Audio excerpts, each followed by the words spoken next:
Spearman, a British psychologist, defined a phenomena he referred to as general intelligence, or the G factor.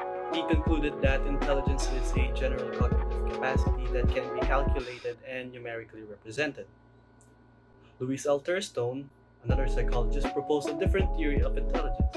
Rather than seeing intelligence as a single, all-encompassing ability, Thurstone's theory centered on 7 distinct primary mental abilities. He listed the following abilities as verbal comprehension, reasoning, perceptual speed, numerical ability, word fluency, associative memory, and spatial visualization. Howard Gardner's theory of multiple intelligences did not rely on test scores. Gardner suggested that numerical expressions of human intelligence do not provide a complete and reliable picture of people's abilities.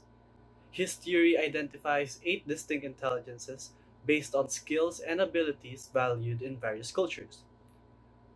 Gardner identified these 8 intelligences as the visual spatial intelligence, the verbal linguistic intelligence, bodily kinesthetic intelligence, logical mathematical intelligence, interpersonal intelligence, musical intelligence, intrapersonal intelligence, and naturalistic intelligence.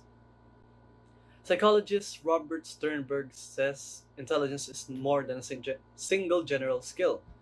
Sternberg suggests that the term effective intelligence, which is made up of 3 components, and problem-solving abilities are referred to in this component.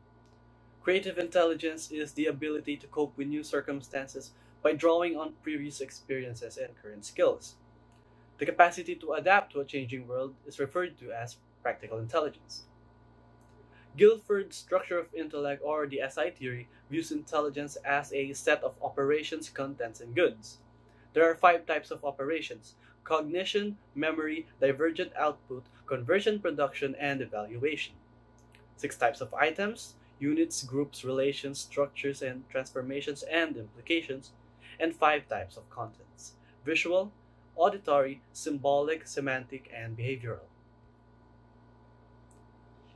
Psychologist Raymond Cattell first suggested the ideas of fluid and crystallized intellect, which he later expanded upon with John Horn.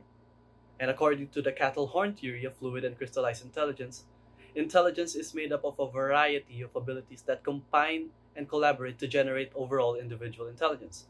Fluid intelligence entails the ability to think and reason abstractly in order to solve problems, while crystallized intelligence is thought to exist independently of learning, practice, or schooling.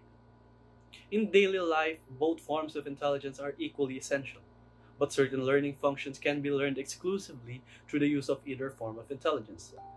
The theory suggests that fluid intelligence peaks in puberty and starts to decrease about to the age of 40, or 30 or 40, while crystallized intelligence matures throughout adulthood.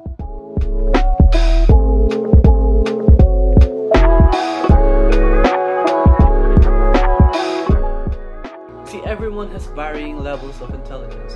An individual may be academically talented, but less competent and capable when it comes to making critical or immediate decisions in daily circumstances or on the streets.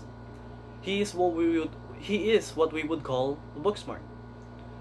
However, the street smart person is the polar opposite of a book smart person. The street smart person knows how to manage realistic circumstances in daily life required to get things done, but is not as naturally educated or talented academically. And according to Howard Gardner's multiple intelligence theory, we can see individuals who succeed in only 1 or 2 of the 8 intelligences, while falling short on others. The most humanistic approach, in my opinion, is to communicate with each person and learn about their skills and abilities. We can use their talents and abilities to their benefit until we understand what they are capable of. It will also help them gain confidence by demonstrating how to use their strengths to overcome their weaknesses.